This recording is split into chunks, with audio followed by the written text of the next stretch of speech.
तो कैसे हैं आप सभी लोग। एक बार फिर से वेलकम है आपका मेरे YouTube channel study with Yogesh में। इस सैटरडे मैंने आप लोगों को क्लास नहीं दी। अब जो है आपकी क्लासेस रेगुलर आएंगी। हिंदी की कोशिश मैं कर रहा हूँ कि हिंदी व्याकरण वाला सेक्शन आप लोगों को जल्दी से जल्दी मैं कंप्लीट कर सकूँ। उसके बाद हम लोग उत्तराखंड और रीजनिंग और कंप्यूटर के सेक्शन जहाँ पे मैं हिंदी लेके आता था वहाँ आपको रीजनिंग कंप्यूटर वगैरह भी मिले। जीएस का टेंशन मत लेना, वो चलेगा आप लोगों का, ठीक है। हमें ओवरऑल कोर्स कंप्लीट करने से मतलब है आपके एग्जाम तक। अब देखिए आज से जो सेशन चलेगा, यानी बहुत से लोगों को ये लग रहा होगा कि यार ये उपसर्ग है, प्रत्यय है, ये तो हमने पढ़ा है, ठीक। पढ़ा है नहीं पढ़ा है, इस वीडियो को, इस क्लास को कंप्लीट करने के बाद आप लोग को एहसास हो जाएगा कि आप क्या गलती करके आते हैं, कहाँ पे क्वेश्चन गलत होता है। इससे पहले कि मैं सेशन को शुरू करूं, आप लोग, मैं हमेशा कहता हूं कमेंट सेक्शन में पक्का ज़रूर देख लेना पुरानी वीडियोस की भी।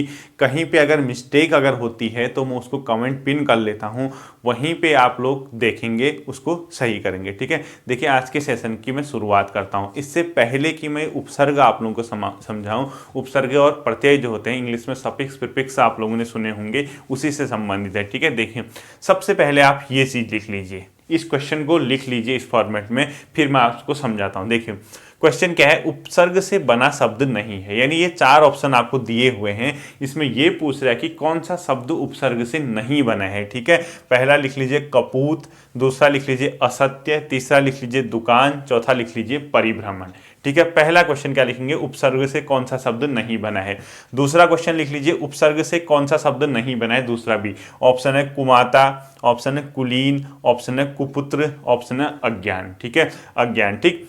अब ये आपने चार ऑप्शन इसके लिखे, चार ऑप्शन ये लिखे, जल्दी से इसको लिख लीजिए, फिर मैं आपको इस टॉपिक पे आता हूँ और बहुत बेहतर तरीके से समझाऊंगा ये क्या होता है, ठीक। अब ये कैसी चीज़ें हैं, ये आपको एग्जाम में बेहोश करने वाली चीज़ें नहीं हैं।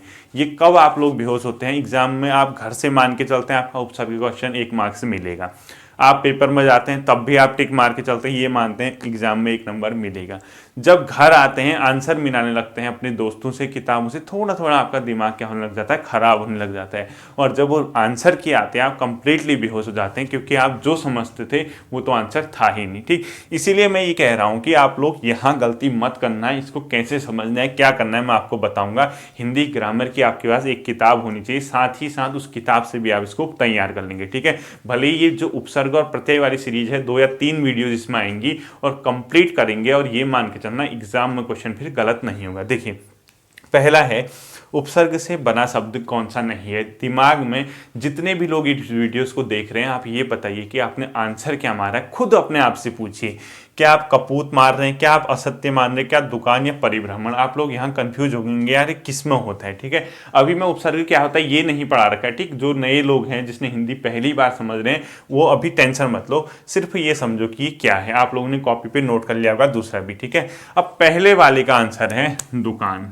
अब आप खुद बताइए कितने लोगों ने ऐसा आंसर दिया था, खुद सोचिए, जिसने दुकान मारा था। और दूसरे का आंसर है कुलीन। ये ऐसे दो शब्द हैं जो उपसर्ग से नहीं बने हैं, बाकी सब के सब शब्द क्या हैं, उपसर्ग से बने हैं।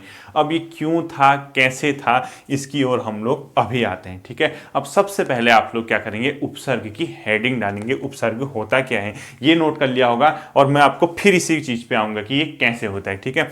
अब देखिए हमेशा जो ये है ये क्या करता है, कैसे मैंने इस आंसर को दिया, कैसे आप लोगों ने इस आंसर को करना है, कौन सा उपसर्ग है, क्या करना है, वो आपको मैं बताता हूँ। सबसे पहले आप लोग उपसर्ग हेडिंग डाल लीजिए, मैं इसको मिटाता हूँ, ठीक है। और कैसे इस पर हम लोग काम करेंगे वो देख लेना, ठीक। अब देखिए जो लोग नए हैं, कैसे समझना है, क्या समझना है, इसकी डेफिनेशन आप लोगों को मैं बताता हूँ ये कैसे काम करता है, ठीक है। तो उपसर्ग की आप लोग परिभाषा लिखेंगे, वह शब्दांश, पूरा परिभाषा लिखना, मैं समझाऊंगा, ठीक है आपको। वह शब्दांश जो किसी सार्थक शब्द के पहले जुड़कर, पूरा लिख लीजिए, वह शब्दांश, क्या लिखेंगे, वह शब्दांश, शब्दांश, ठीक है, वह शब्दांश जो किसी सार्थक शब्द के पहले जुड़कर, दूसरा शब्द मैंने क्या लिखा, सार्थक, और इस सार्थक को भी हाईलाइट कर लेना है, ठीक है। सार्थक शब्द लिखे है ना, इस सार्थक शब्द को के आगे जुड़ के, यानी वह शब्दांश, एक तो आपको शब्दांश को हाईलाइट करना है, एक सार्थक को, वह शब्दांश जो किसी सार्थक शब्द के आगे जुड़कर उस शब्द का क्या कर देता है, अर्थ यानी जो मूल मीनिंग है उसको बदल देता है और एक नए शब्द का क्या करता है, निर्माण करता है। उसको क्या बोलते हैं, उपसर्ग बोलते हैं। ठीक है, तो उपसर्ग की परिभाषा देख लेना, वह शब्दांश जो किसी सार्थक शब्द के आगे जुड़कर, याद रखना ये आगे लिखा है मैंने, ठीक है, आगे जुड़कर, यानी ये जहां पे भी होगा ये आगे होगा। ठीक, वह शब्दांश जो किसी सार्थक शब्द के आगे जुड़कर उसके मूल शब्द का, यानी जो हमने शब्द लिखा था, ठीक है, इसका अर्थ बदलकर एक नए शब्द का क्या करता है, निर्माण करता है, उसको क्या कहते हैं, उपसर्ग कहते हैं। ठीक है, परिभाषा समझ गए आप लोग। वह शब्दांश समझाऊंगा क्या होता है, ठीक है, जो किसी सार्थक शब्द के आगे जुड़कर उस मूल शब्द का अर्थ बदलकर एक नए शब्द का निर्माण करता है, उसको क्या बोलते हैं, उपसर्ग बोलते हैं। और याद रखना है आगे लगेगा, पीछे नहीं लगेगा। ठीक है, अब कैसे होता है, क्या होता है, अभी बताता हूं, धैर्य रखना, पूरी वीडियो को देखना, तब समझ में आएगा। देखिए, अब जो ये शब्दांश होते हैं ये सामान्यतः क्या होता है, स्वतंत्र रूप से प्रयोग नहीं होता है, यानी इंडिविजुअली हिंदी में इसको प्रयोग नहीं करते हैं। ये जनरली कहाँ पे होता है, किसी न किसी शब्द के आगे यूज किया जाता है और उसको जोड़ने के बाद उस जो शब्द के आगे जोड़े उसका मीनिंग चेंज हो जाती है। ठीक है, वही चीज उपसर्ग है। एग्जाम्पल देख लो, एग्जाम्पल समझा रहा हूँ। ठीक है, जैसे मैंने क्या लिखा, सत्य लिखा, एक ही क्या है, शब्द है। ठीक है, अब इस सत्य के आगे मैं अगर अ जोड़ दूं, क्या जोड़ दूं, और जोड़ दूं, तो ये क्या बन गया, असत्य बन गया। क्या बना, असत्य। देखिए, अब देखिए क्या बना, वह शब्दांश, यानी वह शब्दांश जो किसी मूल शब्द मेन शब्द क्या है इसमें, सत्य के आगे जुड़कर, देखो सत्य के आगे क्या जुड़ गया, और जुड़ गया, इसके आगे जुड़कर एक नए शब्द का निर्माण करता है, यानी इसकी मीनिंग टोटल क्या होगी, चेंज होगी। देख लीजिए, तो ऐसा शब्दांश क्या कहलाता है, उपसर्ग। इसमें यानी ये उपसर्ग हो गया, इसके नीचे लिखेंगे आप उपसर्ग। ठीक है, इसके नीचे क्या लिखेंगे आप, मूल शब्द, क्या लिखेंगे, मूल शब्द, और इसके नीचे लिखेंगे आप इक्वल करके नया शब्द, क्या लिखेंगे, नया शब्द। देखिए, वह शब्दांश जो किसी मूल शब्द के आगे जुड़कर एक नए शब्द का निर्माण करता है उसी को क्या बोलते हैं, उपसर्ग। तो इसमें अ क्या है, उपसर्ग है। ठीक, ये तो क्या था, उपसर्ग की डेफिनेशन थी। अब जो मैंने आपको पहला क्वेश्चन दिए थे, 2 क्वेश्चन, वो अपने दिमाग पे रखे रहना है, ठीक है, कॉपी में। अभी उसकी ओर आता हूं, तो आप लोग उपसर्ग की परिभाषा समझ गए। याद रखना है शब्द के आगे लगता है और ये क्या करता है, मूल शब्द के आगे लग के अपना नए शब्द का निर्माण करता है और नए शब्द की अर्थ चेंज हो गया। देखिए, ठीक है, यानी एक प्रकार का दूसरा शब्द बनता है जिसकी मीनिंग सेम भी हो सकती है, चेंज भी हो सकती है। ओवरऑल आपका ये क्या होता है, उपसर्ग होता है, यानी उपसर्ग की क्या होती है, परिभाषा होगी। ठीक है, जैसे कोई शब्द लिखा मैंने, ज्ञान लिखा, एक मूल शब्द, इसके आगे मैंने अ लगा दिया, इक्वल टू क्या बन गया, अज्ञान बन गया। तो बताइए क्या हो गया, हुआ नहीं हुआ, और इसमें उपसर्ग हो गया, ये मूल शब्द हो गया, ये नया शब्द हो गया। अगर आपसे पेपर में पूछता है अज्ञान में उपसर्ग क्या है, सीधे सीधे अ बना दोगे। ठीक है, यानी शब्द के आगे लग के एक नए शब्द का निर्माण करता है, उसको क्या कहते हैं, उपसर्ग कहते हैं। ये तो उपसर्ग की डेफिनेशन थी। ठीक है, धीरे धीरे देखना कहाँ पे आता हूं मैं। अभी तो ये सिर्फ एग्जाम्पल है उपसर्ग की परिभाषा को लेकर। ठीक है, तो उम्मीद करता हूं उपसर्ग की परिभाषा आपको समझ आई होगी। अब देखिए, जर्नली जो क्वेश्चन इसके बारे में फैक्ट पूछ सकता है, हिंदी, संस्कृत और उर्दू के उपसर्ग हम लोग प्रयोग करते हैं, कभी कभी अंग्रेजी के भी उपसर्ग प्रयोग किए जाते हैं। तो हिंदी के प्रायः जो संस्कृत के उपसर्ग हैं वो 22 प्रकार के उपसर्ग प्रयोग किए जाते हैं। ठीक है, तो फैक्ट रूप में लिख लेना, प्रायः यानी जनरली। ठीक है, संस्कृत उपसर्गों की संख्या लिख लीजिए, वहां बेहोश मत होना आप, संस्कृत की 22। ठीक है, कुछ विद्वान क्या करते हैं, हिंदी के कुछ एक ऐसे शब्द हैं संस्कृत उपसर्ग के जो एक ही, मतलब एक ही मानते हैं उसको, तो कहीं कहीं आपको ब्रैकेट में 20 भी लिख देना, 20 भी लिखा मिलेगा। ठीक है, तो प्रायः संस्कृत में कितने उपसर्ग प्रयोग होते हैं पूछता है, तो आप बताओगे 22। ठीक, ब्रैकेट में 20 भी लिख लेना। कोई कोई क्या करता है कि 2-3 टाइप के जो उपसर्ग होते हैं उनको एक ही मानते, तो वो नंबर कम हो जाता है 20। दूसरा लिख लीजिए हिंदी उपसर्गों की संख्या।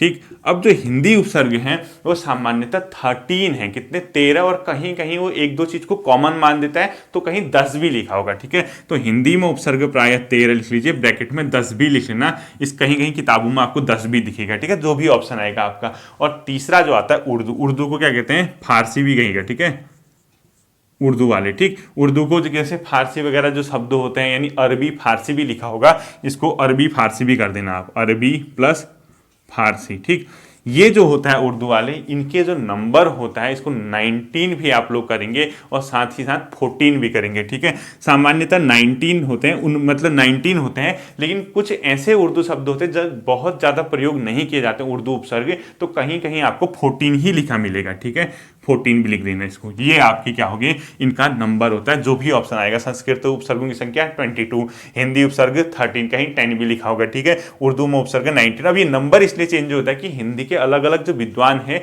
वो इनका नंबर डिफरेंट बताते हैं, तो किताबों में आपको डिफरेंट दिखेगा, ठीक है। ये आपका डायरेक्टिव फैक्चुअल से संबंधित हो गया। अब ठीक, अब लिख लीजिए रूल नंबर 1। अब आऊंगा मैं आपका पहली चीज। अब सबसे अभी तक क्या बताया, उपसर्ग शब्द के पहले लगता है, याद रखना, ठीक है, जिसको शब्दांश से कहते हैं। आप लिखिए रूल नंबर 1 यानी नियम 1, ठीक। ये इसको स्टार कर देना, इंपोर्टेंट। इसी रूल से आपको उपसर्ग पहचानना आना पड़ेगा और आप प्रैक्टिस करोगे घर पे, लूसेंट से करो या किसी अदर बुक से करो, इसकी प्रैक्टिस करोगे और जितना करोगे उतना आपको फायदा होगा।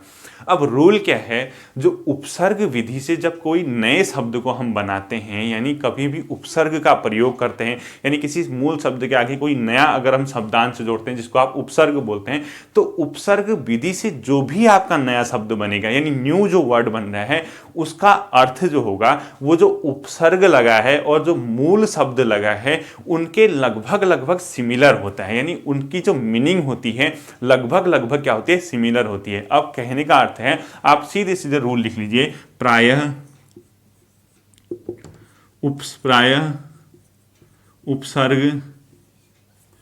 उपसर्ग विधि से बने नए शब्द का अर्थ उपसर्ग के भावार्थ, ये पूरा ये इंपॉर्टेंट रूल है, ठीक है। उपसर्ग के भावार्थ, इसी से आपका पूरा बनेगा, भावार्थ तथा मूल शब्द के अर्थ के आसपास होता है, ठीक है। इसको पकड़ लिया जिसने, उसका काम बन गया, के आसपास होता है, ठीक है। अब देख लीजिए, मैंने ये रूल लिखा रखा है, ये बहुत इंपॉर्टेंट है। प्रायः उपसर्ग विधि से बने नए शब्द का अर्थ उपसर्ग के भावार्थ तथा मूल शब्द के अर्थ के आसपास होता है। अब देखो, यानी अगर हम उपसर्ग विधि से कोई शब्द बना रहे हैं, यानी किसी शब्द के मूल शब्द के आगे कोई उपसर्ग लगा रहे हैं, उससे जो नया शब्द बनता है, ठीक है, यानी नए शब्द का अर्थ, यानी जो न्यू वर्ड बना है उसकी जो मीनिंग होगी ना, जो नया शब्द बना है वो क्या होगा, उपसर्ग के भावार्थ, यानी जो आगे से हमने एक वर्ड लगा रखा है, एक शब्दांश से लगा रखा है, उसकी जो मीनिंग होगी, भावार्थ यानी उसकी जो मीनिंग होगी, और जो मूल शब्द यानी जिसके आगे लगा रखा है। एग्जांपल देखो, सत्य इक्वस टू, ये अ लिखो प्लस सत्य इक्वस टू असत्य। अब देखिए असत्य, ये क्या बना, प्रायः उपसर्ग विधि से बने नए शब्द, एक नया शब्द बन रखा है, का अर्थ उपसर्ग के भावार्थ, यानी इसकी जो मीनिंग है, जो उपसर्ग आगे से लगा हुआ है, तथा मूल शब्द जो ये वाला मेन वर्ड है, ठीक है, के अर्थ, इसका अर्थ और इसका अर्थ, इन दोनों का जो अर्थ होगा उसी के आसपास इसका भी अर्थ होगा। इसी को क्या बोलते हैं, इस चीज को जिसने पकड़ दिया उसके उपसर्ग के क्वेश्चन कभी गलत नहीं हो सकते हैं, ठीक है। तो इसको ऐसे ही लिखो, नीचे अ प्लस सत्य लिखो इक्वल टू असत्य लिखो, इसमें लिखो उपसर्ग, इसके आगे लिखो मूल शब्द, इसके आगे लिखो नया शब्द, ठीक। अभी मैं आपको रूल बताता हूं ये कैसे काम करता है, देखिए इतना आपने लिखा होगा, इसको इरेज करता हूं, ध्यान रखना अपनी कॉपी में इसको कैसे आपने सजाना है, ठीक है, कैसे नोट्स बनाना है। देखिए अब मैं आ रहा हूं इस पे कैसे काम करते हैं। देखिए यानी मैंने क्या लिखा, एक शब्दांश लिखा और एक शब्द लिखा और एक नया शब्द बनाया, ठीक है। क्या बनाया मैंने, एक शब्दांश लिखा, जैसे शब्दांश मतलब जिसको आप उपसर्ग बोलते हैं, प्लस एक शब्द लिखा और इससे क्या बना, नया शब्द बन गया, न्यू शब्द।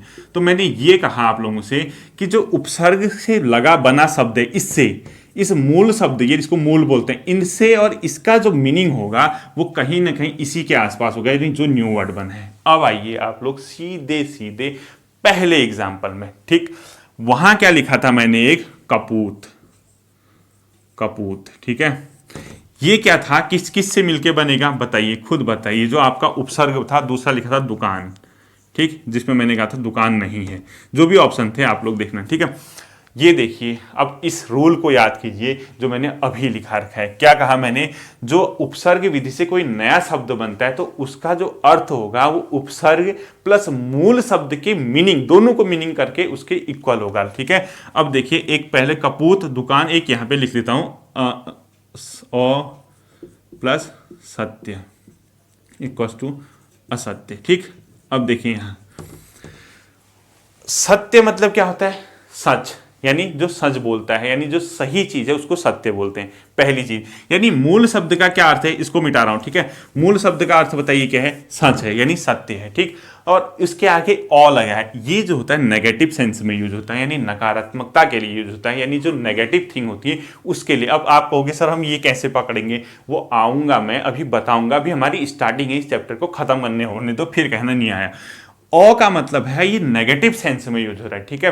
तो सत्य का मतलब क्या है? सच। अब बताओ ये है किस चीज के लिए प्रयोग? सच के लिए प्रयोग। ये किस चीज के लिए? नेगेटिव यानी नकारात्मक चीज के लिए प्रयोग है, यानी एक ऐसा सच जो सच नहीं है, यानी एक नेगेटिव सच। तो कोई ऐसा सच जो सच नहीं है, यानी उसको क्या बोलोगे आप? असत्य। अब बनाओ उसका इक्वल मीनिंग करके क्या बना? असत्य। यानी इन दोनों को मीनिंग बनाओ, एक सच, पहला है सच मूल शब्द, उपसर्ग लगा नेगेटिव, यानी उसकी नकारात्मकता को इंडिकेट कर रहा है, और दोनों को मिला के क्या बनेगा? ये इन दोनों की मीनिंग क्या हो? एक ऐसा सच जो झूठ है, यानी नेगेटिव सच, यानी नेगेटिव या नकारात्मक सच, यानी इसका अर्थ इन दोनों का कहीं ना कहीं असत्य की ओर इंडिकेट कर रहा है। नहीं कर रहा है? बिल्कुल कर रहा है। तो ये कहीं ना कहीं उपसर्ग से बना हुआ शब्द है।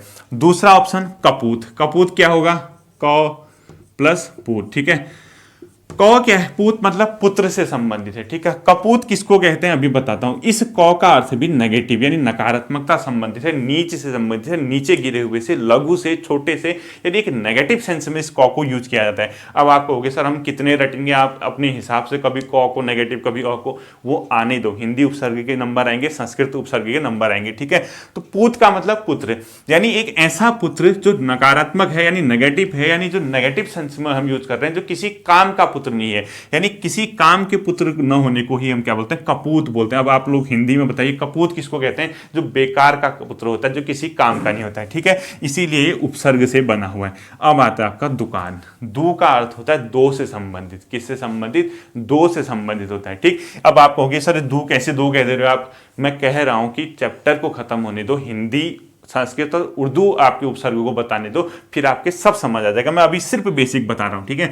अब बताइए ये दो का जो प्रयोग होता है, ये दो के लिए प्रयोग होता है सामान्य, ठीक है। और प्लस इसमें क्या बना है? कान, और कान का मतलब ये कान से है, ठीक है। अब आप बताइए जो अभी रूल नंबर 1 लिखा है उसमें क्या कहा गया? उपसर्ग से बने नए शब्द, इस नए शब्द का अर्थ है मूल शब्द यानी कान, मूल शब्द और जो उपसर्ग लगा रखा है, जो शब्दांश, इनकी मीनिंग के ही आसपास होना चाहिए। अब बताइए कान मतलब कान, दो मतलब दो, दुकान मतलब दो कान, इसके अर्थ से, ठीक है। और इनसे क्या शब्द बन गया? दुकान, और इस दुकान का क्या मतलब होता है? शॉप।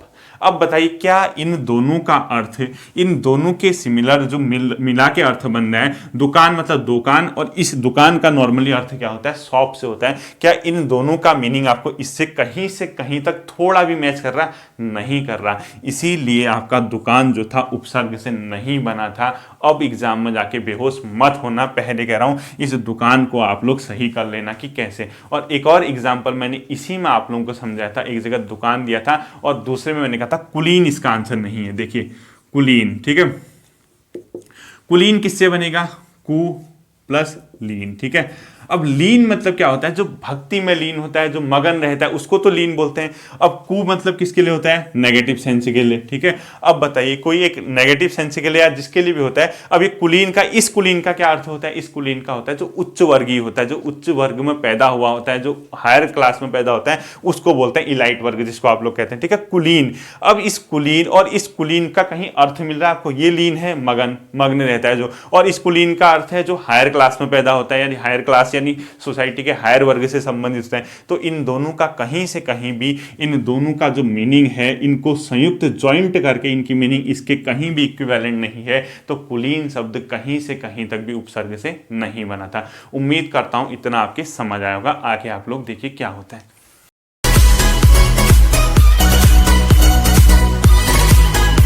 लिख लीजिए उपसर्ग के प्रयोग से 3 प्रकार के शब्द बनते हैं। क्या लिखोगे? उपसर्ग के प्रयोग से 3 प्रकार के शब्द बनते हैं, ठीक है। तो पूरा लिख लीजिए उपसर्ग के प्रयोग से 3 प्रकार के। एक तो बनते हैं विलोम शब्द। क्या बनेंगे? विलोम, एंटोनिम्स, ठीक है। एक बनेंगे पर्यायवाची। क्या बनेंगे? पर्यायवाची। और तीसरे बनेंगे ऐसे शब्द जिनकी न्यू मीनिंग हो, नई विशेषता वाले, ठीक है, नई विशेषता वाले, नई विशेषता वाले। और जो ये नई विशेषता वाले हैं, देखो विलोम में तो आपको समझा दूंगा, पर्यायवाची भी समझा दूंगा। नई विशेषता वाले शब्द जो होंगे उसमें याद रखना जो मूल शब्द बताए मैंने, जैसे असत्य में सत्य था ना मूल शब्द, तो नई विशेषता वाला शब्द ऐसा बनेगा जिसमें कहीं ना कहीं मूल शब्द आ रहा होगा। यानी आपको ये याद रखना है, नई विशेषता वाले शब्द में मूल शब्द का कहीं ना कहीं क्या होगा, सार्थक अर्थ होगा। ठीक है, इसके नीचे लिखो, इसमें मूल शब्द का अर्थ होगा कहीं ना कहीं, इसमें मूल शब्द, यानी अभी बताता हूं, ठीक है, एग्जाम्पल, मूल शब्द का अर्थ होगा, ठीक। अब देख लीजिए कैसे काम करना है, विलोम कैसे बनेगा। देखिए कोई एक शब्द, फिर से वही लिखो, अ लिखा, ज्ञान लिखा, ये क्या बना, अज्ञान। बना नहीं विलोम शब्द के नीचे। देखिए ज्ञान मतलब जिसको नॉलेज होता है, अज्ञान मतलब क्या होता है, जिसको नॉलेज नहीं होता है, अज्ञानी जिसको आप लोग बोलते हैं। तो क्या बना, विलोम शब्द बनाना। मूल शब्द से या तो क्या उपसर्ग के प्रयोग से विलोम शब्द बन गया। देखो उपसर्ग के प्रयोग से कौन कौन से शब्द बन सकते हैं, विलोम बन सकते हैं, पर्यायवाची या एक ऐसे शब्द जिसकी नई विशेषता हो, तो ये बना विलोम शब्द। अ प्लस ज्ञान इक्वल टू अज्ञान। अब आप हो गया विलोम कैसे, ये बताया था ना मूल शब्द, ये बताया था ना उपसर्ग, मूल शब्द का क्या हो गया, एंटोनिम्स बन गया यहाँ पे अज्ञान। ठीक, अब आप हो गए पर्यायवाची कैसे बनेगा। देखिए पर्यायवाची के नीचे लिखो, पर्यायवाची के नीचे जैसे आप लोगों ने, मैंने लिखा परि प्लस भ्रमण इक्वल टू कर दो परिभ्रमण। क्या करोगे, परिभ्रमण। अब बताइए मूल शब्द क्या है, भ्रमण। भ्रमण मतलब क्या होता है, घूमना, जो घूमते रहता है, इधर उधर भ्रमण करता है। और परि मतलब होता है चारों ओर, इन दोनों को मिलाओ, चारों ओर घूमने वाला, और फाइनल अर्थ क्या मिला, परिभ्रमण। परिभ्रमण मतलब जो चारों तरफ घूमता है। तो भ्रमण कहो या परिभ्रमण कहो, है तो पर्यायवाची, यानी एक दूसरे की मीनिंग के से संबंधित, तो ऐसे तो नहीं एंटोनिम्स हैं, ये अपने आप में कहीं ना कहीं पर्यायवाची शब्द हैं। ठीक है, तो ये क्या बना, पर्यायवाची। और तीसरा शब्द क्या बन सकता है, एक ऐसा शब्द जिसकी अलग ही मीनिंग हो, यानी मीनिंग टोटल डिफरेंट होगी, लेकिन जो मूल शब्द मैंने अभी बता रखा है उसमें कहीं ना कहीं फोकस होगा। और इसका जो एग्जाम्पल हो सकता है वो क्या हो सकता है, देख लीजिए। जैसे मैंने इसका एग्जाम्पल ना तीसरे वाले का, मैंने यहां लिख दिया शासन। क्या लिखा, शासन। और इक्वल टू करके लिख दिया मैंने, यहां लिखा अनु प्लस शासन, और यहां लिख दिया मैंने अनुशासन, डिसिप्लिन। ठीक है, अब बताइए शासन का क्या मतलब होता है। शासन का मतलब एक प्रकार का रूल से संबंधित है, एक प्रकार का जो अपने आप में क्या करता है, रूल लगाता है, रूल करता है, जो नियम बनते हैं, जो अकॉर्डिंगली, मतलब जो आपको क्या कर सकते हैं, शासित कर सकते हैं, जो शासन करते हैं। ठीक है, आप समझ रहे होंगे, शासन एडमिनिस्ट्रेशन से संबंधित। ठीक है, शासन का क्या लगा दिया मैंने, आगे से उपसर्ग अनु लगा दिया। ठीक, और एक नया शब्द बन गया अनुशासन। अनुशासन का मतलब डिसिप्लिन। ठीक है, अब देख लीजिए, इस शासन का मतलब एक प्रकार का जो रूल करता है, जो रूल बनाता है, जो नियम बनाता है, नियम से संबंधित है, जो कठोरता से संबंधित है शासन। ठीक है, और एक अनु लगाने से, उपसर्ग लगाने से एक नया शब्द बन गया अनुशासन। अनुशासन का मतलब था डिसिप्लिन। अब इस अनुशासन और इनका तो टोटल डिफरेंट मीनिंग है, यानी एक नई विशेषता वाला शब्द हो गया। और अनुशासन बनने का यह मतलब हो गया, अनुशासन यानी खुद का डिसिप्लिन, खुद का शासन, खुद पे शासन। ठीक है, खुद को आप कैसे डिसिप्लिन रख रहे हो,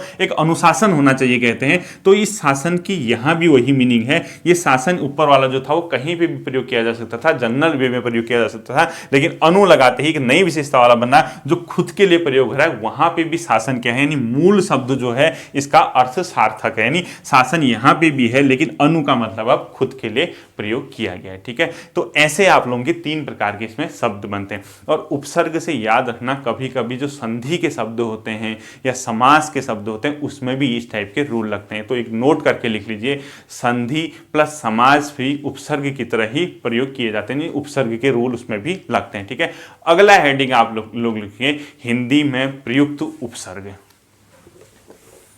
देखिए हिंदी में प्रयुक्त उपसर्ग को क्या करना है, हिंदी के उपसर्ग लिखने हैं। ठीक है, अब इसको जल्दबाजी में मत लिखना, मेरे साथ साथ लिखना जैसे मैं समझाऊंगा। ठीक है, जल्दबाजी मत करना इसको लिखने में। अब इसमें हिंदी के उपसर्गों का नंबर डिफरेंट आपको दिखेगा। ठीक है, अब हो सकता है मैंने यहाँ पे 2 लिखे, कोई विद्वान इसको अलग मानते हैं, आप लोगों को जनरली कितना 13 या 10 याद रखना है। ठीक है, अब ये इसमें हो सकता है 12 दिखें आपको, 11 दिखें, वो उस पर नहीं जाना है, हमने बेसिक पकड़ना है कि जब आपसे पेपर में पूछता है कि कौन सा उपसर्ग है, क्या है, कैसे उसको सेलेक्ट करना है, ये देखना है। ठीक है, देखिए आप लोग क्या करेंगे, ऐसे अपनी कॉपी में थोड़ा सा इस पे, अब मेरे पे तो बोर्ड है, मुझे तो पूरा दिखाना है आप लोगों को। पहली लाइन मैंने उपसर्ग की यहां से शुरू की है कि कौन कौन से हिंदी के, दूसरी लाइन यहां से शुरू की है। ठीक, अब देखिए पहला उपसर्ग आप लोग लिख लीजिए हिंदी का औ। अ लिखा होगा, ठीक है जी। ये अ है, मैंने क्या बताया था, उपसर्ग का कोई ना कोई मीनिंग होता है, ठीक है। जैसे मैंने असत्य बोला, वो किससे मिलके बना था, अ प्लस सत्य। तो उस अ की मीनिंग मैंने कहा कि नकारात्मकता के लिए, नेगेटिव सेंस में यूज हो रही है। जैसे मैंने दुकान कहा, उस टाइम मैंने दो का अर्थ दो के लिए बताया था आपको कि सर आप कैसे इस दो का प्रयोग कर रहे हैं, ठीक है, आप कैसे दो को दो कह रहे हैं, वो इसी से पता चलता है। और यही आपको बताएगा कि कहां पे उपसर्ग प्रयोग हुआ है, कहां पे नहीं हुआ है, ठीक है। और आपसे क्वेश्चन हो सकता है कि इस बार ऐसे पूछे, निम्नलिखित में से हिंदी उपसर्ग का प्रयोग कहां हुआ है, निम्नलिखित में से उर्दू उपसर्ग का प्रयोग कहां पे किया गया है, निम्नलिखित में से किसमें फारसी उपसर्ग या अरबी उपसर्ग या फिर उर्दू उपसर्ग का प्रयोग किया है। वहां पे जाके बेहोश मत होना। इस बार क्वेश्चन थोड़ा सा ग्रेजुएशन लेवल का है, हिंदी का स्तर आपका बेहतर से बेहतर होता जा रहा है, ठीक है। देखिए आप पहला लिख लीजिए अ का मतलब होता है निषेध, यानी आपको क्या लिखना है, यानी अभाव के लिए, यानी कहीं पे कमी है किसी चीज की उसके लिए, यानी अभाव और निषेध के लिए अ का यूज होता है। तो अब इसका मतलब ये कैसे शब्द बनेंगे, जैसे अ प्लस छूत इक्वल टू अछूत लिख लीजिए। ये है इनके एग्जाम्पल, ठीक है, ये है क्या एग्जाम्पल इस लाइन में, ये है उपसर्ग। यहाँ पे क्या लिखोगे, उपसर्ग, ये वाले, ठीक है। और उपसर्ग की यहाँ पे लिखोगे सेकंड लाइन में भावार्थ। आप लोगों के पास थोड़ा स्पेस होगा तो आप लोग लिखेंगे, सबसे पहले उपसर्ग लिखो, उसके जस्ट नीचे भावार्थ लिखो, और यहाँ पे इनके एग्जाम्पल यानी उदाहरण, और सेम यहाँ पे भी दूसरे लाइन में, ठीक है, नीचे उपसर्ग है, उपसर्ग के नीचे उसके भावार्थ है, और भावार्थ के नीचे उसका मीनिंग है यानी एग्जाम्पल है, ठीक। अब देखिए आप लोगों ने 3 लाइनों में सबसे पहले उपसर्ग, फिर भावार्थ, उसकी मीनिंग, और जहां पे लगा होगा वो कहीं ना कहीं सीधे सीधे अ क्या है, हिंदी उपसर्ग का एग्जाम्पल है, ठीक है। अ नहीं उर्दू का है, नहीं फारसी का है, ना अरबी का है, या न संस्कृत का। अ किसका एग्जाम्पल है, हिंदी उपसर्ग का। और अ का अर्थ होता है अभाव या निषेध के लिए, इसका भाव है, इसकी मीनिंग है। और एग्जाम्पल अछूत लिख लीजिए, अ प्लस छूत, यानी छूत मतलब क्या होता है, जो टचेबल नहीं है, जिसको हम लोग मतलब कहते हैं कि अलग थलग है, ठीक है। तो अछूत मतलब जो हम टच नहीं करते, अनटचेबिलिटी जिसको आप लोग कहते हैं, ठीक है। ये मतलब ये एक छूने और न छूने को लेके सेंस यहाँ पे यूज किया गया है। तो अ आते ही इसका अर्थ चेंज हो गया, छूत का अछूत हो गया। और ये छूत जो है अपने आप में एक विलोम शब्द भी बन रहा है। देखिए मैंने कहा ना, विलोम भी बन सकता है, पर्यायवाची या कोई नया अर्थ है। तो ये कहीं ना कहीं इसमें उपसर्ग का प्रयोग हुआ है। दूसरा लिख लीजिए अन। अन मतलब अ नौ, या फिर अ के नीचे नौ के साथ हलंत लगा लीजिए। इस अन का मतलब होता है अभाव या निषेध, सेम मीनिंग है, यानी अपने आप में नेगेटिव चीज के लिए यूज होती है, यानी एक कमी के लिए चीज होती है। और इसका एग्जांपल आप लिख लीजिए अनपढ़। अन प्लस पढ़, अन का पढ़ मतलब क्या होता है, जो पढ़ा लिखा या पढ़ने से संबंधित है, अनपढ़ बन गया, यानी जो पढ़ा लिखा नहीं है। तो अब इस अन का मतलब क्या हुआ, यहाँ पे उपसर्ग लगा और उसने एक नया मीनिंग बनाया। याद करो जो मैंने रूल नंबर 1 बनाया था, उपसर्ग यानी शब्दांश प्लस उसके साथ जो मूल शब्द है, इन दोनों की मीनिंग जो फाइनल वर्ड बना होगा उसी के आसपास होगी। यानी अन प्लस पढ़ यानी अनपढ़ इक्वल टू इन दोनों का मतलब जो पढ़ा लिखा नहीं है, और जो फाइनल बना वो पढ़ा लिखा नहीं है, अनपढ़, ठीक है। ये अभाव है। तीसरा लिखो अध। अध का मतलब होता है आधे से, यानी हिंदी उपसर्ग के नाम याद रखने हैं, अ अन अध। अध का मतलब होता है आधे के लिए प्रयोग। तो एग्जाम्पल देख लीजिए, अध खिला, यानी ऐसी चीज जो आधी खिली हुई है, यानी कोई फूल है आधा खिला हुआ है। अध प्लस खिला यानी इक्वल टू अध खिला। तो वहां पे अध क्या कर रखा है, इसने उपसर्ग का प्रयोग किया है, जो कि अपने आप में हिंदी उपसर्ग है। अगला लिख लीजिए उन। उन का मतलब होता है एक कम। उन का अर्थ क्या होता है, एक कम से, यानी जो नंबर दिया होगा उससे एक कम होगा, उसके लिए उन बोलते हैं। एग्जाम्पल उन प्लस 30 यानी 29। 29 किसको बोलते हैं, 29 को, यानी जो 30 में से एक कम है, ठीक है। 29 या 39 या 49 यानी 50 में से एक कम। 39 40 में से एक कम। तो उन का मतलब होता है एक कम से होता है, और ये भी हिंदी उपसर्ग है, ठीक है। इसके आगे लिख लीजिए औ। औ का मतलब होता है हीन या निषेध। इसका भी किसके लिए प्रयोग हो रहा है, जो नेगेटिव सेंस में, यानी जो अलग थलग है, जो हीन है, उसके लिए इसका प्रयोग किया गया है। और इसका भी अर्थ लिख लीजिए अ प्लस गुण यानी अवगुण, ठीक है। गुण मतलब जिसमें गुण होते हैं, अ लगा दिया यानी एक नेगेटिव सेंस, यानी अवगुण हो गए, ठीक है। अवगुण या अवगुण जो भी कहेगा, यानी उस इंसान के पास गुण नहीं है वाली बात, ठीक है। अगला लिख लीजिए कु। कु मतलब होता है बुराई, हीनता या नीच, यानी कु हिंदी उपसर्ग का प्रयोग किया होगा। उस कु का सीधा सीधा मीनिंग या तो बुराई के लिए किया होगा, या हीनता के लिए किया होगा, या नीच के लिए किया होगा। जैसे कर्म मतलब क्या होता है, जो कोई कर्म करते हैं, कु लगा दो यानी बुराई या नीचता के लिए, यानी कुकर्म बन गया फाइनल मीनिंग, ठीक है। यानी ऐसा व्यक्ति या ऐसी चीज जिसके कुकर्म सही नहीं है, उसको हम कुकर्म बोलते हैं। इसीलिए कु का अर्थ क्या होता है, नीच से यानी घटिया से, ठीक है। ये तो थे ऊपर के हिंदी उपसर्ग। इसके बाद लिख लीजिए सौ। इस सौ का मतलब होता है श्रेष्ठता या अच्छे से, ठीक है। इस सौ का अर्थ होता है, ये सौ जो है इसका जो उपसर्ग है इसका अर्थ होता है श्रेष्ठता या अच्छे से। जैसे सौ प्लस हित यानी सहित लिख दिया, यानी हित मतलब कल्याण, किसी का हित करना। स मतलब और बेहतर के लिए यानी सहित यानी सबका हित, ठीक है, यानी बेहतर के लिए आप इस स का यूज करते हैं उपसर्ग। अगला लिख लीजिए क। क का मतलब होता है बुराई, हीनता या नीच, यानी इस क का जहां पे हिंदी में क उपसर्ग प्रयोग किया होगा वहां पे भी बुराई के लिए, हीनता के लिए और नीच के लिए प्रयोग किया गया होगा। जैसे कपूत, पूत मतलब पुत्र, क मतलब घटिया से संबंधित है, नेगेटिव सेंस में यूज हो रहा है, तो दोनों को मिला के कपूत बन गया, तो अपने आप में ये भी उपसर्ग है। और याद कीजिए रूल नंबर 1, उसमें क्या कहा था मैंने, इन दोनों का यानी उपसर्ग और मूल शब्द का जो मीनिंग होगा उन दोनों को मिला के उस तीसरे नए शब्द जो बने होंगे उसी के इर्द गिर्द घूमता है, यानी कपूत भी अपने आप में एक उपसर्ग से बना हुआ है। और अगला देख लीजिए वही वाला स, ठीक है, इस स तो मैंने बता चुका हूं श्रेष्ठता या अच्छे से संबंधित है, इसको मैं पहले बता चुका हूं। जैसे सुगंधित, ठीक है, अभी मैंने आप लोगों को बताया था, इसका भी हो गया। और अगला देख लीजिए नी। नी मतलब छोटी ई की मात्रा लगानी, ठीक है, यूं लगानी। इस नी का जहां पे प्रयोग किया होगा उसको निषेध या अभाव के लिए, यानी नेगेटिव सेंस में, जिसके बाद चीजें नहीं है, यानी जो नेगेटिव चीज के लिए इसका यूज होता है। जैसे डर, डर मतलब डरना, तो निडर लगा दोगे तो वो जो नहीं डरता है, ठीक है, यानी नेगेटिव चीज में यूज हो गया, यानी उसको एंटोनिम से बना दिया, अपोजिट बना दिया, ठीक है, मतलब ये नी प्लस डर इक्वल्स टू निडर। और लास्ट आपने दू, दू मतलब जो मैंने दुकान का वाला बताया था, देखिए दुकान, इस दू का अर्थ मैंने अभी बताया था आपको, हिंदी उपसर्ग है, इसका अर्थ या तो दो से होता है या बुरा से होता है या हीन से होता है, यानी बुराई से भी हो सकता है, हीन से भी हो सकता है। जैसे दुकाल, यानी इसका एग्जाम्पल लिख लीजिए, दुकाल कैसे लिखोगे देख लीजिए, दुकाल, ठीक है, दू प्लस काल, यानी काल मतलब एक टाइम पीरियड के लिए, एक समय के लिए यूज हो रहा है, दू मतलब नेगेटिव समय के लिए यूज हो रहा है, तो इसका अर्थ क्या हो गया, दू काल हो गया, ठीक है, ये क्या हो गया अपने आप में दुकाल हो गया। तो ये इस प्रकार से आप लोगों को हिंदी उपसर्ग क्या करने हैं, कंप्लीट करने हैं, ठीक है। ये आपके हिंदी उपसर्ग मेन थे, यही आपसे पेपर में पूछता है। अब देखिए इतना जब आप लोग समझ चुके हैं, जब आप अपनी किताब देखोगे तो आपको समझने में बहुत आसानी होगी, ठीक है। हिंदी उपसर्ग वाले को आपने ऐसे ही देखना है, पेपर में क्वेश्चन क्या आएगा, क्विक रिवाइज कीजिए। उपसर्ग किसे कहते हैं, जो मूल शब्द के आगे लग के नया शब्द बनाता है उसको उपसर्ग कहते हैं, याद रखना आगे लगेगा, जबकि प्रत्यय अभी मैं पढ़ाऊंगा, इसके बाद अगले के अगले वीडियो में वो पीछे लगेगा, शब्द के आगे नहीं लगेगा, ठीक है। और उपसर्ग में हिंदी कितने प्रकार के उपसर्ग, संस्कृत कितने प्रकार के, और आपका उर्दू या फारसी अरबी जो भी पूछता है वो कितने प्रकार के होते हैं, बुक्स में अलग अलग दिया होगा, जो मैंने दिया है वो लगभग मान्य है, ठीक है, अधिकांश जगह वही देखने को मिलता है। अब नंबर इसका कोई 2-3 को एक ही मानते हैं, कोई सेपरेट रखते हैं, वो क्वेश्चन भी शायद नहीं पूछेगा ऐसा, लेकिन आपको फैक्ट पता होने चाहिए लगभग लमसम कितने होते हैं, ठीक है।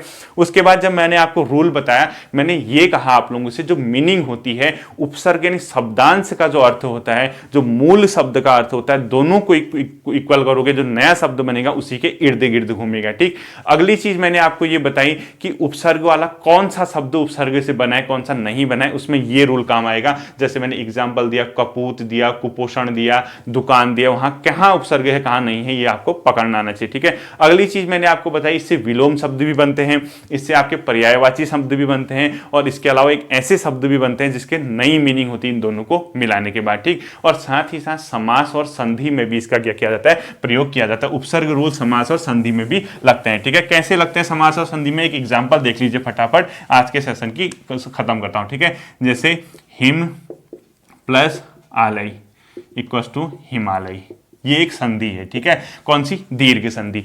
दीर्घ संधि में हिमालय बना है, उपसर्ग रूल भी लगेगा, देखो हिम मतलब बर्फ, आलय मतलब घर, इसका मतलब बर्फ का घर, किसको कहते हो बर्फ का घर, हिमालय को, जहां क्या है बर्फ पड़ी। इसकी मीनिंग क्या है हिमालय की, एक ऐसा इलाका जहां बर्फ पड़ी है, ठीक है। तो हिम प्लस आलय इक्वल्स टू हिमालय कया। और ऐसी एक एग्जांपल देखो, राजाज्ञा, राजाज्ञा, इसका मतलब क्या है, राजा की आज्ञा, यानी राजा की आज्ञा, ये क्या है अपने आप में एक समास है। समास का मतलब राजा की आज्ञा, यानी एक ऐसी चीज, इसको देखो मिलाओ, इसको एक ऐसी चीज जो राजा ने कही, राजाज्ञा, तो फाइनली क्या बन गया, राजाज्ञा। दोनों का मीनिंग क्या हो गया, सेम हो गया, यानी कहीं ना कहीं संधि और समास में भी उपसर्ग के रूल लगते हैं, ठीक है। उम्मीद करता हूं आपको हिंदी उपसर्ग क्या होते हैं समझ आया होगा। कल इस वीडियो को मैं खत्म कर दूंगा संस्कृत और उर्दू उपसर्ग के साथ, फिर क्वेश्चन गलत नहीं हो सकता है, ठीक है। फिर मिलते हैं अगले सेशन में, ध्यान रखिए, थैंक यू।